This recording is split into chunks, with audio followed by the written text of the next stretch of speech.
മീനെ മീനെ മീനെ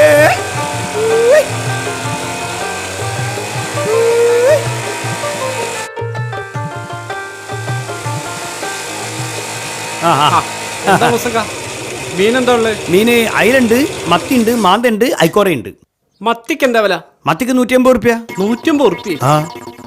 മീൻ കൂട്ടി ശീലിച്ചോതണ്ടേ ഈ സാധനം ഇല്ലാണ്ട് ചോറ് ഇറങ്ങൂല. കഴിച്ചിട്ട് ഇറക്കാനും മധുരിച്ചിട്ട് തുപ്പാനും വയ്യാത്ത അവസ്ഥയാണ്. ഒരു 50 റുപ്യക്ക് താമസക്ക. മീനിന്റെ മണില്ലാണ്ടേ പുരയിലാർക്കും ചോറ് ഇറങ്ങൂല. അല്ല, നിങ്ങളൊരു 100 റുപ്യക്ക് എടുത്തോളിന്ന്. കച്ചവടം തീരെ കുറവാ. 100 റുപ്യക്ക് വിറ്റപ്പോ ലാഭമൊന്നുമില്ല. പിന്നെ സാധനം വെറുതെ പെട്ടി കിടന്ന് നട്ടാവിട്ടല്ലോ വെച്ചിട്ടാ 100 റുപ്യക്ക് എടുക്കല്ലേ? 50 മതിയെന്ന്. മീനിന്റെ ഒടുക്കത്തെ വിലയാ കുടുംബ ബഡ്ജറ്റ് മുഴുവനും താളം തെറ്റിക്കുന്നത്. മീനിന്റെ വില കൂടുന്നതിനനുസരിച്ചേ നമ്മുടെ കൂലിയാണെ കൂടുന്നില്ല. ഡെയിലി മീനത്തിന് ബാക്കി നിങ്ങൾക്ക് ഞമ്മക്ക് ഉണ്ടാവുന്ന നഷ്ടം അതൊന്നും പറയാത്ത നല്ലേ.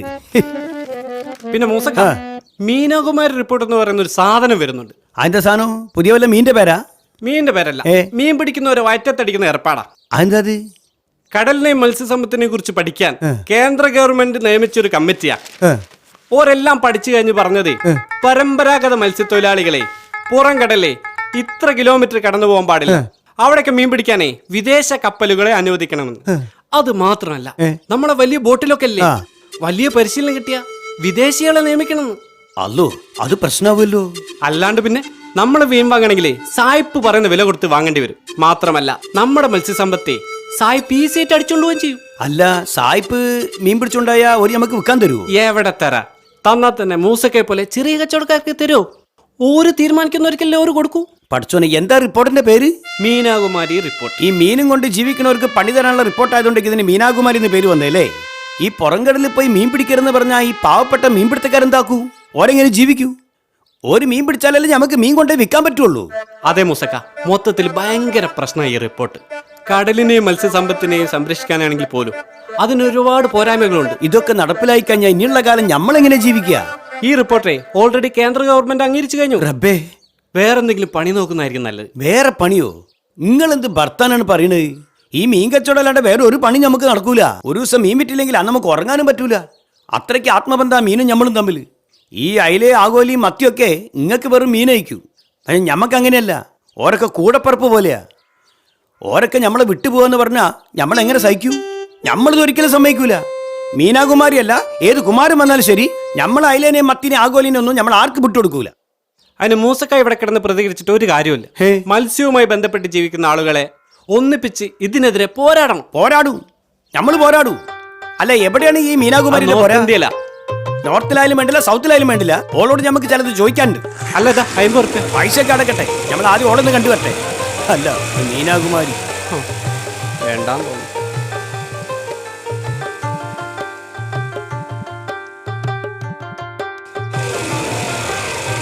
പാത്തുവോ, മീനൊക്കെ സായിപ്പന്മാര് പിടിച്ചുണ്ടാവാൻ പോകുമ്പോ മീനാകുമാരി എന്ന് പറഞ്ഞ റിപ്പോർട്ട് വന്നിക്കണ്. പുറംകടലിന് നമ്മളെ മത്സ്യത്തൊഴിലാളികൾ മീൻ പിടിക്കാൻ പാടില്ല. അതൊക്കെ പിടിക്കാൻ സായിപ്പന്മാരെ വലിയ കപ്പൽ വരുന്നു. അതിനിപ്പോ എന്താണോ അതിനെ കുറിച്ച് പത്രത്തിലൊക്കെ ഉണ്ടായിരുന്നല്ലോ. പത്രത്തിൽ ഞമ്മള് കണ്ടില്ല മോളെ. അല്ല പച്ചേ, ഇതിനെതിരെ പ്രതിഷേധിച്ചിട്ട് തീരദേശത്ത് ഹർത്താൽ വരെ നടത്തിയിരിക്കുന്നു. ഹർത്താലും നടന്നോ? നല്ല വെറൈറ്റി ഹർത്താലാണല്ലോ. അല്ല, അങ്ങനെ ഒരു ഹർത്താൽ നടന്നിട്ട് വാർത്തയും ബഹളവും ഒന്നും കണ്ടില്ലേലോ? കാണൂലല്ലോ. ഇത് പാവപ്പെട്ട മത്സ്യത്തൊഴിലാളികളെ ബാധിക്കുന്ന പ്രശ്നമല്ലേ? അപ്പൊ ബാക്കിയുള്ളവർക്ക് എന്താ? അത് ശരിയാ. രാഷ്ട്രീയക്കാരോ ചാനലുകാരോ സാധാരണ ഹർത്താലിന് കൊടുക്കുന്ന പ്രാധാന്യം ഇതിന് കൊടുത്തിക്കില്ല. എന്താ ഈ റിപ്പോർട്ടിന്റെ പേര്? മീനാകുമാരി റിപ്പോർട്ട്. ഹായ്, നല്ല രസമുള്ള പേര്, മീനാകുമാരി. അനക്കത് നല്ല രസമായിരിക്കും. സായിപ്പിന്റെ കപ്പലേറ്റ് വന്നിട്ടേ മീനൊക്കെ വാരിക്കൊണ്ടുപോകും. പാവപ്പെട്ട മത്സ്യത്തൊഴിലാളികൾ എന്ത് ചെയ്യൂ? ഈ നമ്മൾ എന്ത് ചെയ്യൂ? ഇങ്ങള് സായിപ്പ് പിടിക്കണ മീന് സായിപ്പിന്റെ കയ്യിൽ നിന്ന് കൂടെ വാങ്ങിയാ പോരെ? ലേസ് ഇംഗ്ലീഷ് പഠിക്കേണ്ടി വരൂ. അത് പഠിക്കണോ? ഞമ്മക്ക് സായിപ്പായിട്ട് ഒരു ബന്ധാവൂലേ? എടി, ഓരിതൊക്കെ പിടിച്ചുണ്ടായിട്ട് ഞമ്മക്ക് തരുന്ന എന്താ ഉറപ്പ്? ഓരി മത്തി അയിലൊക്കെ ഇംഗ്ലണ്ടിലും അമേരിക്കയിലൊക്കെ കൊണ്ടേ വിൽക്കൂ. 1947 ഓരെ നമ്മൾ ഇവിടുന്ന് ഓടിച്ചു വിട്ടതാ. ഇപ്പതാ വീണ്ടും വന്നിക്കണ് നമ്മളെ മത്തി അയിലേം വരാനായിട്ട്. ഇപ്പൊ ചെയ്ത് കൂടുതലായിട്ട് ബാധിക്കുന്നത് മീൻ പിടിക്കാൻ പോകുന്നവരെയാണ്. എന്റെ മോനെ, മീൻ പിടിക്കുന്നവരെ ബാധിച്ചാൽ നമ്മളെ ബാധിക്കൂലേ? മത്സ്യബന്ധന തൊഴിലാളികളോട് യാതൊരു അഭിപ്രായം ചോദിക്കാതെയാണ് ഈ റിപ്പോർട്ട് ഉണ്ടാക്കിയെന്ന് കഴിഞ്ഞ ദിവസം പത്രത്തിലുണ്ടായിരുന്നു. ഇതിനെതിരെ എന്തെങ്കിലും ചെയ്തില്ലെങ്കിൽ നമ്മളൊക്കെ എങ്ങനെ ജീവിക്കും റബ്ബേ? നമ്മളിപ്പോ ഇതിനെതിരെ എന്ത് ചെയ്യാനോ? എന്തെങ്കിലും ചെയ്യണം മോളെ. ഇത് നമ്മളെ മാത്രം ബാധിക്കുന്ന പ്രശ്നമല്ല, ഈ മീനായിട്ട് ബന്ധപ്പെട്ട് ജീവിക്കുന്ന എല്ലാരെയും ബാധിക്കുന്ന പ്രശ്നാ. അങ്ങനെയാണെങ്കിൽ മീൻ തിന്നുന്നോലെ ഇത് ബാധിക്കോ? ബാധിക്കൂ.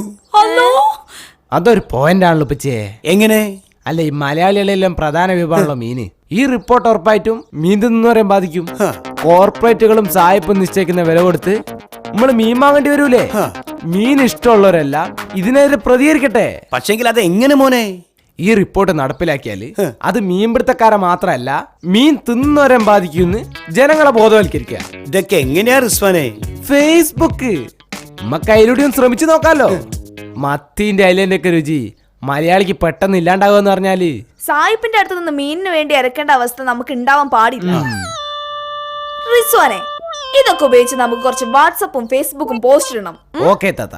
ഉപ്പാനെ മാത്രല്ലല്ലോ ഇത് ബാധിക്കുന്നേ, മീൻപിടുത്തക്കാരെയും ബാധിക്കുന്നില്ലേ? ബോട്ടുടമകള്, മീൻ കച്ചവടക്കാര്, തീരദേശത്തെ ഒരുപാട് കുടുംബങ്ങള്, അവരൊക്കെ ബാധിക്കുന്നില്ലേ? നിങ്ങൾ എല്ലാവരും ഒരുമിച്ച് നിൽക്കണം. എതിർക്കും മോളെ. എന്റെ അയലേനെ ഐക്കോറിനൊന്നും അങ്ങനെ നമ്മൾ സായിപ്പിന് വിട്ടുകൊടുക്കൂല.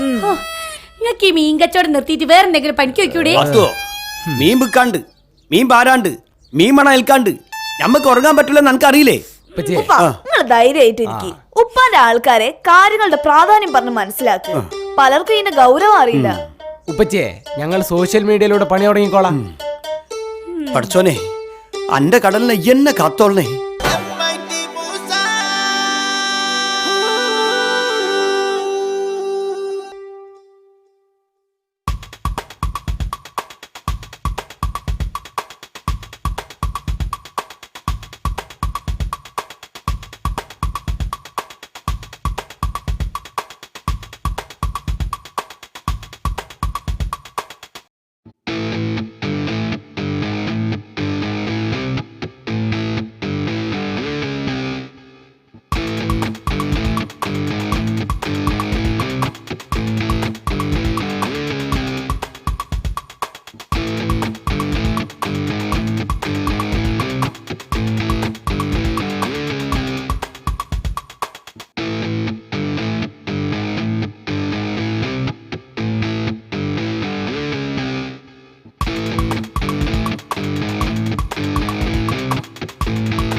നിങ്ങൾ ഇന്നത്തെ പത്രം വായിച്ചോ? ഒക്കെ മീനാകുമാരി പ്രശ്നങ്ങളാണ്.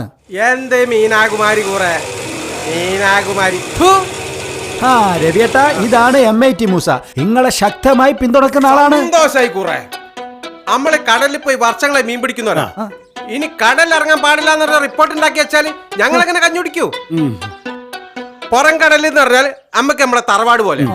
ഒമാന്റെ അതിർത്തി വരെ പോയി മീൻ പിടിച്ചിട്ടുണ്ട്. നമ്മളെ തുറക്കാരും പുറംകടലിനെ പറ്റി എന്ത് കോപ്പാ അവർക്കറിയാം റിപ്പോർട്ട് ഉണ്ടാക്കാൻ. അത് പോട്ടെ, കമ്പ്യൂട്ടറും കോപ്പും വെച്ചിട്ടായിരിക്കും ഇവർ റിപ്പോർട്ട് ഉണ്ടാക്കി. പക്ഷേ കടലിനെ കുറിച്ച് മീനിനെ കുറിച്ച് എന്ത് കോപ്പ് പറഞ്ഞിട്ട് അവർ റിപ്പോർട്ട് ഉണ്ടാക്കി? 500 നോട്ടിക്കൽ മൈലല്ല, അതിന്റെ 4 ഇരട്ടി ദൂരത്ത് പോയിട്ട് നമ്മൾ മീൻ പിടിക്കൂ. ആ മീൻ ഞങ്ങൾ എന്നെ പിടിക്കും. തടയാൻ വന്നാലേ തുഴക്ക് തല്ലി എല്ലാത്തിനെയും ഞങ്ങൾ താഴെടും. അല്ല, അക്രമത്തിലൂടെ ഒരു പരിഹാരമല്ല നമ്മൾ ഉദ്ദേശിക്കുന്നത്. അതല്ലാണ്ട് നമുക്ക് എന്ത് ചെയ്യാൻ പറ്റും നോക്ക. എന്റെ രവിയേട്ടാ, ഇത് എന്നെയും മൂസനെയും പോലെ മീൻ കച്ചവടം ചെയ്ത് ജീവിക്കുന്ന കുറെ പേരുടെ പ്രശ്നങ്ങളാണ്. ഞങ്ങൾ എല്ലാരും നിങ്ങളെ കൂടെ ഉണ്ടെന്ന്. ഇത് മലയാളികൾ മാത്രം പ്രശ്നമല്ല, ഇന്ത്യ മുഴുവനുള്ള കടലിൽ നിന്ന് ഇത്ര ആഴത്തിൽ മീൻ പിടിക്കാൻ സായിപ്പിനെ സഹായിക്കുന്ന പരിപാടിയത്. ഇന്ത്യക്കാർ മുഴുവൻ ഇതിനെ എതിർക്കണ്ടേ? വേണന്റെ ബേട്ടാ, വേണോ? ഞങ്ങളൊരു ദിവസം ഹർത്താൽ നടത്തി. വണ്ടി തടഞ്ഞിട്ടോ കട പൂട്ടിയിട്ടോ അല്ല, മീൻ പിടിക്കാൻ ഒറ്റ ബോട്ട് ഞങ്ങൾ കടലിറക്കില്ല. ഇത് ഇന്ത്യയിലെ എല്ലാ ജനങ്ങളെയും ബാധിക്കുന്ന പ്രശ്നമാണ്. മീൻ തിന്നുന്നവരെ മുഴുവൻ നമുക്ക് നമ്മളെ കൂടെ കൂട്ടണം. യാതൊന്നും നടക്കുന്ന കാര്യല്ലേ? മീൻ തിന്നുന്നവർക്ക് ഇവിടെ സങ്കടം അറിയേണ്ട കാര്യമല്ലല്ലോ. ഓർക്ക് പൈസ കൊടുത്താൽ മീൻ കിട്ടണം, തിന്നണം, അത്രേ ഉള്ളൂ. നമ്മൾ എത്ര കഷ്ടപ്പെട്ടില്ല കടലിൽ കിടക്കുന്ന മീനെ കരക്കെത്തിക്കുന്ന ഓർക്കറിയണ്ടല്ലോ. അത് ശരിയാ. ഈ പറയുന്നത് പോലെ വിദേശ കപ്പലുകൾ മീൻ വാരാൻ നിന്നാല് പിന്നെ നാട്ടുകാർ ഓര് പറയുന്ന വിലക്ക് മീൻ വാങ്ങേണ്ടി വരും. അതാണ് നമ്മൾ പറയുന്നത്. മീൻ തിന്നുന്നവരെ നമ്മൾ ഇതിനകത്ത് ഉൾപ്പെടുത്തണം. എങ്കിലേ ഈ റിപ്പോർട്ടിന് നമുക്ക് അധികാരികളുടെ ശ്രദ്ധപ്പെടുത്താൻ പറ്റുള്ളൂ. പക്ഷെ അത് നമ്മൾ വിചാരിച്ചാൽ നടക്കുന്നു. നിന്റെ മക്കള് ഫേസ്ബുക്കിലൂടെയും വാട്സപ്പിലൂടെയും ഇതിന്റെ പ്രാധാന്യം ജനങ്ങളെ മനസ്സിലാക്കാൻ തുടങ്ങിയിരിക്കണ്. എന്തേ ഫേസ്ബുക്ക്? എനിക്കുണ്ടൊരു ഫേസ്ബുക്ക് ചാടക്ക്. സിനിമാ നടന്മാര് രാഷ്ട്രീയക്കാരെയും പൊന്തിച്ചേക്കാനുള്ള ഒരു ബുക്കാണത്. നമ്മള് മീൻപിടുത്തക്കാരെ പ്രശ്നം ഒരു ഫേസ്ബുക്കാരനും വേണ്ടാന്ന്. നമുക്കൊന്ന് ശ്രമിച്ചു നോക്കാം രവിയേട്ടാ. നേരിട്ടോ പറഞ്ഞു തീർന്നില്ല. ദാ വാട്സപ്പിൽ മെസ്സേജ് എന്ന് എന്താ നമ്മുടെ അയക്കോറയും മത്തിയും നമ്മുടേതാണ്. സായിപ്പ് ഗോ ബാക്ക്. ആ ഹലാക്കിന്റെ റിപ്പോർട്ട് പിൻവലിക്കണമെന്ന് നമ്മൾ പറയുന്നില്ല. അപാകതകളൊന്ന് പരിഹരിച്ചാ മതി. നമ്മള് നോക്കിയിട്ട് സായിപ്പ് മീൻ പിടിച്ചു പോണ എന്നാ നല്ലേ. ഓല് മീൻ പിടിച്ചുണ്ടോയാല് ഈ മീനൊക്കെ നല്ല ഇംഗ്ലീഷിലുള്ള പേരുണ്ടാവും. ഇതെന്തേതൊക്കെ വൃത്തിയായിട്ട പേരുകളാ. മത്തി, മാന്ത, അയില, കൊയില, പുയ്യാപ്ലക്കോര, തെരണ്ടി. ഒരു രസമില്ല. ഓല് വന്ന് പിടിച്ചുണ്ടോയാല് Jickson, Jackson, jockey, yo-yo, ice ഇങ്ങനൊക്കെ ഓല് പേരുകൾ പറയൂ. അന്നപ്പം നമ്മൾ മീനുകളെ കാണുമ്പോ തന്നെ ഞമ്മക്കൊരു അന്തസ്സും ബഹുമാനവും ഒക്കെ തോന്നു. ഇതൊന്ന് മുന്നേറെ കിടക്കണ്ടോ? നമ്മൾ മിണ്ടുന്നത് അപ്പോ കുഴപ്പോ? അനക്കറിയില്ല പാത്തു. ഈ മീനുകളൊക്കെ ഒരു ദിവസവും നമ്മളെ വിട്ട് പോവാന്ന് പറഞ്ഞാൽ ഞമ്മക്കത് സഹിക്കാൻ പറ്റൂല. അനക്കറിയോ, ഈ മീനും എടുത്ത് മാർക്കറ്റിൽ നിന്ന് വരുന്ന വഴി ഞമ്മള് അയലേനോടും അയക്കോരനോടും മാന്തലിനോടൊക്കെ വർത്താനം പറയും. ഓരോരുത്തർക്ക് മീൻ തൂക്കി കൊടുക്കുമ്പോ ഞമ്മളെ മീൻപട്ടിന്ന് പോകുന്ന അയിലേന്റെ മത്തിന്റെ ഒക്കെ ഒരു നോട്ടണ്ട് പാത്തു. ചങ്ക് പറഞ്ഞു. അയിലേന്റെ മത്തീന്റെ അല്ല എന്റെ. ഓരൊക്കെ ഓരോ വീട്ടിലെ ചട്ടിയില് കറിയും ഫ്രൈ ഒക്കെ ആവാൻ പോവെന്ന് പറയുമ്പോ പോയിട്ട് നന്നായിട്ട് വാടാ, നല്ല കറിയായിട്ട് ആൾക്കാരെ കൊണ്ടത് നല്ലത് പറയിപ്പിക്കണമെന്ന് പറയും. ഞാൻ ഓരൊക്കെ യാത്രയാക്കൂ. ഇന്നലെ രാത്രി സ്വപ്നത്തിൽ അയില വന്ന് പറയുക, ഞമ്മളെ സായിപ്പിന്റെ യന്ത്രവൽകൃത ബോട്ടിന് വിട്ടുകൊടുക്കല്ലേ മൂസക്കായിന്ന്, വിട്ടുകൊടുക്കല്ലേ മൂസക്കായിന്ന്. ആ അയിലെന്നെ നെഞ്ചോട് ചേർത്ത് പിടിച്ചിട്ട് നമ്മൾ പറഞ്ഞു, ഈ മൂസക്കായി ദുനിയാവിൽ ജീവനോടെ ജീവിച്ചിരിപ്പുണ്ടെങ്കിൽ നിങ്ങളെ സായിപ്പന്മാർക്ക് നമ്മൾ വിട്ടുകൊടുക്കില്ലാന്ന്. അതിനു വേണ്ടി ഇനിയൊരു സ്വാതന്ത്ര്യ സമരം വരെ നടത്താൻ ഈ മൂസക്കായി ഒരുക്കാം. മീൻ സ്വാതന്ത്ര്യ സമരം. ലക്ഷോപലക്ഷം വരുന്ന അയലയ്ക്കും മത്തിക്കും മാന്തയ്ക്കും പിയാപ്ലക്കോരയ്ക്കും വേണ്ടി MAT മൂസ നയിക്കുന്ന മീൻ സ്വാതന്ത്ര്യ സമരം. ആ സമരത്തിൽ നമ്മളെ തോളോട് തോൾ ചേർന്ന് നിന്ന് ആ മീൻ സമരം വിജയത്തിലെത്തുന്നത് വരെ നിന്റെ കൈ പിടിച്ച് നിന്റെ ഒപ്പം ഇജ് ഉണ്ടാവില്ല പാത്തുവോ? പാത്തുവോ? പാത്തുവോ? ഡീ ഏതെങ്കിലും സായിപ്പ് വന്ന് ചോദിച്ചാൽ ഫ്രീ ആയിട്ട് കൊടുക്കേന് നമ്മൾ ഈ മുതലിനെ. ഒരു ബോധമില്ലാത്ത പെണ്ണ്. ആരോടാ ഞാനിതൊക്കെ ഒന്ന് പറയാ?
Big success. നമ്മളെ സപ്പോർട്ട് ചെയ്യുന്നവരുടെ എണ്ണം ലക്ഷങ്ങളാണ്, ലക്ഷങ്ങൾ. ഈ വിഷയത്തിൽ ഇടപെടാൻ മീൻകൊതിയന്മാരും മീൻകൊതിച്ചിമാരും ഒക്കെ റെഡി ആയി കഴിഞ്ഞു. എല്ലാവരും സമരത്തിന് റെഡി ആയി കഴിഞ്ഞു. വിജയം വരെ സമരം ചെയ്യാൻ എവിടെ ഒത്തുകൂടണം എന്നാണ് ആൾക്കാർ ഇപ്പൊ ചോദിക്കുന്നത്. ഒന്നും രണ്ടാളുകളൊന്നല്ല, ലക്ഷങ്ങളാണ് ലക്ഷങ്ങള്. അല്ല നേരാണോ മക്കളിത്? അതെപ്പാ. അല്ല ഏടിയപ്പം നമ്മൾ എല്ലാരും ഒന്ന് വിളിച്ചു കൂട്ടുക. ഇത്ര ആളില്ലേ? അല്ല എല്ലാരും വരുവോ? 100% ഉറപ്പാണ് പച്ചേ. മീനിനോട് ആൾക്കാർക്കുള്ള സ്നേഹം അത്ര വലുതാണ് പച്ചേ. ഈ ലക്ഷക്കണക്കിന് ആൾക്കാർ വരുമ്പോ ഓരപ്പ എവിടെ നമ്മളൊന്ന് ഒരുമിച്ച് കൂട്ടുക? കടപ്പുറല്ലേ പിന്നെന്തേ താണി? ആ അത് നേരാണ്. ആ ഐഡിയയുടെ കാര്യത്തിൽ അന്ന നമ്മൾ സംഭവിച്ചു. ഈ സമരത്തിന് ഏറ്റവും അനുയോജ്യമായ സ്ഥലം കടപ്പുറം തന്നെയാണ്. അപ്പൊ ഈ വാട്സപ്പും ഫേസ്ബുക്കും കൊണ്ടൊക്കെ ഉപകാരം ഉണ്ടല്ലേ? പിന്നല്ലാതെ ഇങ്ങനെ എത്രയോ കാര്യങ്ങളിൽ സോഷ്യൽ മീഡിയകൾക്ക് എന്തെല്ലാം ചെയ്യാൻ പറ്റും. പത്രക്കാരും ടി വിക്കാരൊക്കെ ഇപ്പൊ ഇതിനെ പറ്റി അന്വേഷിച്ചോണ്ടിരിക്കുക. ഉപ്പച്ചേ സംഭവം വലിയ വിജയാവും. ഇത്ര ആൾക്കാരെ സപ്പോർട്ട് ഉള്ളതുകൊണ്ട് ഗവൺമെന്റിന് കണ്ടില്ലെന്ന് അടിക്കാനൊന്നും പറ്റൂല. എന്ന് എവിടെ ഈ സപ്പോർട്ട് ചെയ്യുന്ന ആളുകൾ എത്തണം എന്ന് മാത്രം പറഞ്ഞാൽ മതി, എല്ലാരും റെഡിയാ. ഡേറ്റ് പറഞ്ഞപ്പാ സംഭവം ഓക്കെയാ. അപ്പൊ ഞമ്മളേ മത്സ്യത്തൊഴിലാളികളെ ഏറ്റവും ആലോചിക്കട്ടെ, എന്നിട്ട് നമുക്ക് ഡേറ്റ് തീരുമാനിക്കാം. എന്തായിക്കോട്ടെ. എല്ലാരോട് ചായ അങ്ങോട്ട് കുടിച്ചാളി. ചായക്ക് കടുപ്പം കുറവാ. അങ്ങനെ ഇതാ സോഷ്യൽ മീഡിയയിലൂടെ പടർന്നു പിടിച്ചൊരു ചർച്ച ആവേശമായി ചരിത്രത്തിലെ തന്നെ വലിയൊരു സമരമായി മാറാൻ പോവുകയാണ്. മീനാകുമാരി റിപ്പോർട്ടിലെ അപാകതകൾ പരിഹരിക്കണമെന്ന് ആവശ്യപ്പെട്ട് ലക്ഷക്കണക്കിന് ആളുകൾ ഈ വരുന്ന 26-ാം തീയതി കാപ്പാട് കടപ്പുറത്ത് ഒത്തുചേരുന്നു. ആളുകളുടെ എണ്ണത്തിൽ ചരിത്രമാകാൻ പോവുകയാണ് ഈ സമരം. ഈ സംഭവത്തിനു പിന്നിൽ 2 കുട്ടികളാണെന്നുള്ളത് ഏവരെയും അത്ഭുതപ്പെടുത്തും. അതെ, റസിയ, റിസ്വാൻ എന്നീ 2 കുട്ടികൾ ഫേസ്ബുക്കിലൂടെയും വാട്സപ്പിലൂടെയും തുടങ്ങി വെച്ച ക്യാമ്പയിനാണ് ചരിത്ര സമരത്തിലേക്ക് എത്തി നിൽക്കുന്നത്. ഒരുപക്ഷെ മലയാളികളുടെ മീൻകൊതിയാവാം ഈ സമരത്തിന്റെ ഇത്രയും വലിയ വിജയത്തിന് കാരണം. നമുക്കിതിന് ചുക്കാൻ പിടിച്ച റസിയയോടും റിസ്വാനോടും നേരിട്ട് തന്നെ എന്റെ വിശദാംശങ്ങൾ ചോദിക്കാം. പറയൂ റസിയ, എന്തായിരുന്നു ഇങ്ങനെ ഒരു ക്യാമ്പയിന്റെ പ്രേരണ? ഉപ്പാക്ക് മീനുകൾ എന്ന് പറയുന്ന ജീവനാ. ഞങ്ങൾക്ക് എല്ലാവർക്കും അതെ. പിന്നെ ഞങ്ങളുടെ ജീവിതം മീനുമായി ബന്ധപ്പെട്ടിട്ടാണല്ലോ. സോ റിസ്വാൻ എന്താ പറയാനുള്ളത്? ഫേസ്ബുക്കും വാട്സപ്പും ഒക്കെ മനുഷ്യന് പ്രയോജനമുള്ള കാര്യങ്ങൾക്ക് ഉപയോഗിക്കാനാണ് എന്ന് ബോധ്യപ്പെടുത്താനാണ് ഞങ്ങൾ ശ്രമിച്ചത്. ഞാനും നല്ലൊരു മീൻകൊതിയനാണ്. ഈ വീടിന്റെ ഗൃഹനാഥ പാത്തുവിന് എന്താണ് പറയാനുള്ളത് നോക്കാം. പ്രിയപ്പെട്ട നാട്ടുകാരെ, മത്തിയും അയിലയും വെട്ടിത്തേമ്പിച്ച കൈയാണിത്. ഞമ്മക്കൊന്നേ പറയാനുള്ളൂ, ഞമ്മളെ കടയിലെ അയിലയും മത്തിയും കട്ടിട്ട് ഒരു സായിപ്പും വെള്ളം ഇറക്കണ്ടാന്ന് ഞമ്മള് ഊന്നി ഊന്നി ഊന്നി പറയാണി. മൂസ, MIT മൂസ. ഈ MIT മൂസയാണ് മത്സ്യത്തൊഴിലാളികളെ ബാധിക്കുന്ന പ്രശ്നത്തിന്റെ ഗൗരവം ഇത്ര വലുതായി കണ്ട് അത് എല്ലാവരെയും ബാധിക്കുന്ന ഒരു വിഷയമാണെന്ന് തിരിച്ചറിഞ്ഞ് വേണ്ടത് ചെയ്യാൻ ശ്രമിച്ചത്. ഇനി MIT മൂസക്ക് എന്താണ് പറയാനുള്ളത്? ഈ മീനും കടലും ഒക്കെ പണ്ടേ നമുക്ക് വീക്ക്നെസ്സാ. ഈ റിപ്പോർട്ട് മുഴുവനായിട്ട് വേണ്ടാന്ന് വെക്കണമെന്ന് നമ്മൾ പറയുന്നില്ല. അപാകതകൾ പരിഹരിക്കണം. മീൻ പിടിച്ച് ജീവിക്കുന്ന പാവപ്പെട്ട മത്സ്യത്തൊഴിലാളികളെ മറന്നുകൊണ്ട് ഒരു റിപ്പോർട്ട് അംഗീകരിക്കാൻ പാടില്ല. നിയമങ്ങളും റിപ്പോർട്ടുകളൊക്കെ ജനങ്ങളുടെ നന്മക്ക് വേണ്ടിയാവണം. സമരം വിജയിക്കുമോ? ഇത്രയധികം ആൾക്കാർ 1 ലക്ഷ്യത്തിന് വേണ്ടി ഒരുമിച്ച് പോരാടുമ്പോൾ അധികാരികൾക്ക് അത് കണ്ടില്ലെന്നടിക്കാൻ പറ്റൂല. നമ്മളെ സമരം സത്യസന്ധമാണ്. ജനങ്ങളാണ് നമ്മളെ ശക്തി. വിജയം വരെ സമരം ചെയ്യും. അക്രമവും വൃത്തികെട്ട രാഷ്ട്രീയവും ഇല്ലാത്ത സത്യസന്ധമായ സമരം വിജയിക്കുന്നേ ചെയ്യും. മീൻ സമരം വിജയിക്കട്ടെ. മീൻ സമരം വിജയിക്കട്ടെ. മീൻ സമരം വിജയിക്കട്ടെ. ചരിത്രമാകാൻ പോകുന്ന സമരത്തിന് എല്ലാവിധ പിന്തുണയും പ്രഖ്യാപിച്ചുകൊണ്ട് ക്യാമറമാൻ അഭിജിത്തിനൊപ്പം ബിനുലാൽ, മീഡിയ 1 കോഴിക്കോട്.